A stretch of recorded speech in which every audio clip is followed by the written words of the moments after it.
تاریخ کے پنوں کی سپاہی بننے والا فرعون جو کبھی یہ دعویٰ کیا کرتا تھا میں ہی ہوں سب سے بڑا خدا، تو اللہ تبارک و تعالیٰ نے اس کو کس طرح ہلاک کر کے اس پوری دنیا کے لوگوں کے لیے عبرت کا نشان بنا کر یہ ثابت کر دیا کہ سب سے بڑا خدا کون ہے۔ پیارے دوستو، فرعون مصر کی تاریخ کا ایک ایسا بدبخت بادشاہ گزرا ہے اور زبردستی لوگوں سے اپنی پوجا کرواتا تھا اور مسلمانوں پر ظلم و ستم کی انتہا کیا کرتا تھا۔ اس بدبخت فرعون نے عورتوں کو بھی اپنے ظلم کا نشانہ بنا کر رکھا ہوا تھا، اور آج کی اس ویڈیو میں ہم آپ کو بتائیں گے کہ کس طرح فرعون نے مصر کی سب سے خوبصورت حسین و جمیل عورت کے ساتھ زبردستی شادی کی، اور پھر فرعون کی بیوی اللہ تعالیٰ کی ذات پر کیسے ایمان لے آئی، اور فرعون کی بیوی کا ایسا کون سا وقاص کام تھا جس کی وجہ سے ایک کافر کی بیوی کو جنت میں حضرت محمد صلی اللہ علیہ وآلہ وسلم کی بیوی بننے کا اعزاز حاصل ہوگا۔ تو اس لیے آپ سے گزارش ہے کہ آج کی ویڈیو کو مکمل دیکھیے گا، اور ویڈیو اچھی لگے تو اس ویڈیو کو لائک کیجیے گا اور ہمارے چینل کو سبسکرائب کر کے بیل آئیکن پر بھی پریس کر لیجیے گا تاکہ ہماری ہر نئی آنے والی ویڈیو آپ تک بر وقت پہنچ سکے۔ فرعون جب مصر کا بادشاہ بنا تو اس نے اپنے ظلم و ستم کی انتہا کرنا شروع کر دی، اور جب اس فرعون نے شادی کرنے کا ارادہ کیا تو اس نے مصر کی سب سے خوبصورت عورت کا انتخاب کیا جس کا نام آسیہ تھا۔ یہ آسیہ نامی خاتون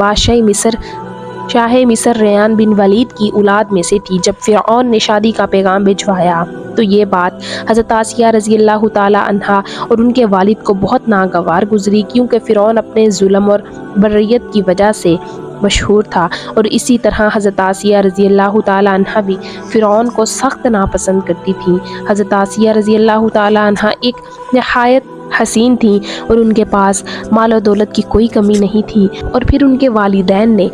اس رشتے سے انکار کر دیا۔ اس پر فرعون نے اپنی بادشاہت کے زور پر ان سے زبردستی کہا کہ اگر یہ رشتہ نہ ہوا تو انہیں قتل کر دیا جائے گا، جبکہ حضرت آسیہ رضی اللہ تعالی عنہا اور ان کے والدین اس نکاح سے راضی نہیں تھے، لیکن انہوں نے حالات کی مجبوری کی وجہ سے حضرت آسیہ کا نکاح پھر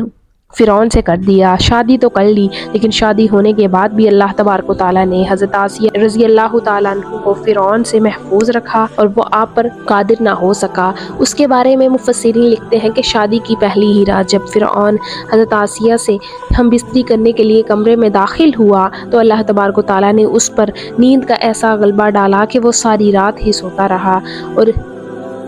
بعض کتابوں میں یوں لکھا ہے کہ اللہ تبارک و تعالیٰ نے فرعون کو نامرد کر دیا تھا، جس کی وجہ سے وہ حضرت آسیہ رضی اللہ تعالیٰ عنہ سے صحبت نہ کر سکا۔ بعض روایات میں آتا ہے کہ فرعون کو ایک ایسی بیماری لاحق ہو گئی تھی جس کی وجہ سے مصر کے طبیبوں نے اس کو ساری عمر کے لیے صحبت کرنے سے منع کر دیا تھا۔ حضرت آسیہ رضی اللہ تعالیٰ عنہا اس بادشاہ کی نسل میں سے تھیں جس بادشاہ نے حضرت یوسف علیہ السلام کے دور میں اسلام قبول کر لیا تھا، لہٰذا حضرت آسیہ رضی اللہ تعالیٰ عنہا ایک پاک دامن اور نیک خاتون تھی۔ حضرت آسیہ رضی اللہ تعالیٰ عنہا پر یہ خاص کرم تھا کہ اللہ تعالیٰ نے ان کے جسم کو فرعون کے ناپاک جسم سے محفوظ رکھا۔ اور اب بات کرتے ہیں کہ فرعون کی بیوی کو اللہ تبارک و تعالیٰ نے جنت میں حضور صلی اللہ علیہ وسلم کی ازواج مطہرات میں سے کیوں شمار کیا، اور وہ کون سی ایسی نیکی تھی جس کی وجہ سے ایک کافر کی بیوی کو اللہ تبارک و تعالیٰ نے جنت عطا فرما دی۔ تو پیارے دوستو، اس واقعے کا پس منظر کچھ یوں ہے کہ ایک رات فرعون اپنے محل کے اندر چین کی نیند سو رہا تھا، لیکن اس نے ایک بھیانک خواب دیکھا، ایک دم گھبرا کر اٹھ گیا۔ فرعون نے اس ہیبت ناک خواب کو دیکھنے کے بعد اپنے دربار کے اندر تمام نجومیوں کو اکٹھا کیا اور اپنے خواب کی تعبیر معلوم کرنے کو کہا۔ فرعون نے نجومیوں کو بتایا کہ اس نے یہ خواب دیکھا ہے کہ بیت المقدس ایک آگ ظاہر ہوئی ہے جس نے تمام مصر کے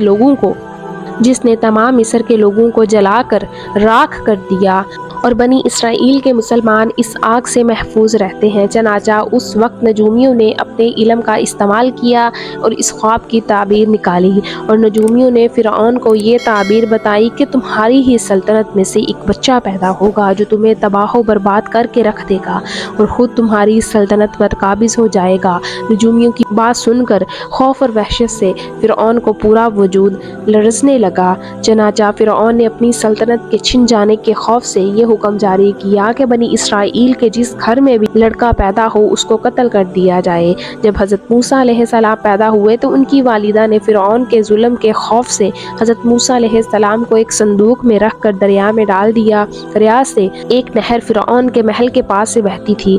کہ صندوق بہتا ہوا اللہ تبارک و تعالیٰ کی قدرت سے اسی نہر میں چلا گیا، اور وہاں پر فرعون اور اس کی بیوی حضرت آسیہ رضی اللہ تعالیٰ عنہا اور دیگر خادمائیں بھی موجود تھیں۔ ملکہ کی نظر صندوق پر پڑی تو اس نے کنیزوں کو حکم دیا کہ صندوق کو تالاب سے نکال کر میرے پاس لاؤ۔ صندوق کے کھلنے کے بعد حضرت آسیہ رضی اللہ تعالیٰ عنہ نے جب حضرت موسیٰ علیہ السلام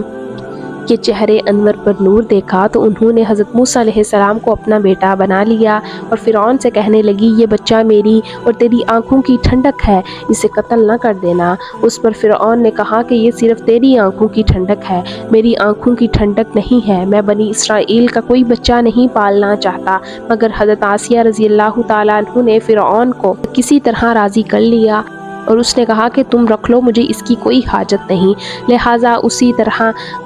وقت گزرنے کے ساتھ ساتھ موسیٰ علیہ السلام فرعون کے محل میں پرورش پا کر جوان ہو گئے۔ حضرت موسیٰ علیہ السلام نے جب اعلان نبوت کیا اور جب محل میں جادوگر سے مقابلہ کیا تو یہ دیکھ کر حضرت آسیہ رضی اللہ تعالیٰ عنہا حضرت موسیٰ علیہ السلام پر ایمان لے آئیں۔ ایمان لانے کے کافی دنوں تک انہوں نے اس بات کو فرعون سے چھپائے رکھا، لیکن جب فرعون نے خدائی کا دعویٰ کیا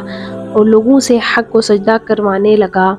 تو پھر حضرت آسیہ رضی اللہ تعالیٰ عنہا کھل کر میدان میں آ گئیں اور فرعون کے اس عمل کی سخت مخالفت کرنے لگیں۔ جیسے ہی فرعون کو پتہ چلا کہ میری بیوی بھی حضرت موسیٰ علیہ السلام کے خدا پر ایمان لا چکی ہے تو اس نے حضرت آسیہ رضی اللہ تعالیٰ عنہا پر ظلم ڈھانا شروع کر دیے۔ فرعون نے بہت کوشش کی کہ حضرت آسیہ رضی اللہ تعالیٰ عنہ کو ایمان سے دور کر دیا جائے، لیکن حضرت آسیہ رضی اللہ تعالیٰ عنہ نے فرعون کی تمام تر کوششوں کو ناکام بنا دیا۔ فرعون نے جب دیکھا کہ اس کی بیوی کھلم کھلا اس کی مخالفت کر رہی ہے تو فرعون کے اندر غضب کی آگ بھڑکنے لگی۔ اس نے اپنی بیوی کو بہت ہی دردناک طریقے سے سزائیں دینا شروع کر دیں۔ اس ظالم بادشاہ نے اس پاک دامن خاتون پر بڑے بڑے عذاب ڈھائے، ان کو بہت زیادہ مارا اور زخمی کیا اور اپنے ظلم کی انتہا یہاں تک کر دی کہ حضرت آسیہ رضی اللہ تعالیٰ عنہ کے دونوں ہاتھوں اور دونوں پیروں کے اندر لوہے کی کیلیں ٹھوک کر چاروں کونوں میں اس طرح جکڑ دیا کہ حضرت آسیہ رضی اللہ تعالیٰ عنہا ہل بھی نہیں سکتی تھیں،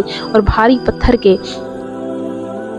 پتھر آپ کے سینے پر رکھ کر ان کو گرم ریت کے اندر لٹا دیا۔ لیکن فرعون کا طرح طرح کا ظلم بھی حضرت آسیہ رضی اللہ تعالیٰ عنہ کے دل سے ایمان کی دولت کو نہ مٹا سکا، اور وہ اللہ تبارک و تعالیٰ کی وحدانیت پر ثابت قدم رہیں، اور پھر اس کے بعد ان پر ایک بھاری بھرکم پتھر چٹان گرا دی، اور اس کی وجہ سے حضرت آسیہ رضی اللہ تعالیٰ عنہا شہید ہو گئیں۔ اور اس طرح حضرت آسیہ رضی اللہ تعالیٰ عنہ نے ایک فرعون کی بیوی ہونے کے باوجود بھی اللہ تبارک و تعالیٰ کی وحدانیت پر اپنے ایمان کو مضبوط رکھا اور اللہ تبارک و تعالیٰ کی وحدانیت کو نہیں چھوڑا۔ یہی وہ نیکی تھی کہ اللہ تعالیٰ حضرت آسیہ رضی اللہ تعالیٰ عنہ کو جنت میں سب سے بہترین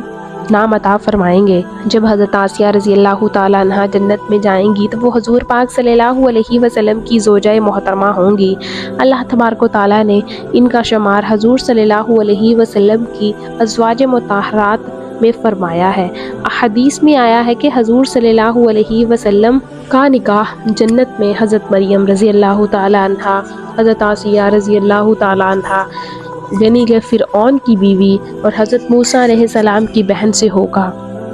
اللہ تبارک و تعالیٰ سے دعا ہے کہ اللہ تبارک و تعالیٰ ہمیں اپنی وحدانیت پر یقین رکھنے کی توفیق عطا فرمائے اور حضور پاک صلی اللہ علیہ وسلم کی محبت کے اندر جینا مرنا نصیب فرمائے۔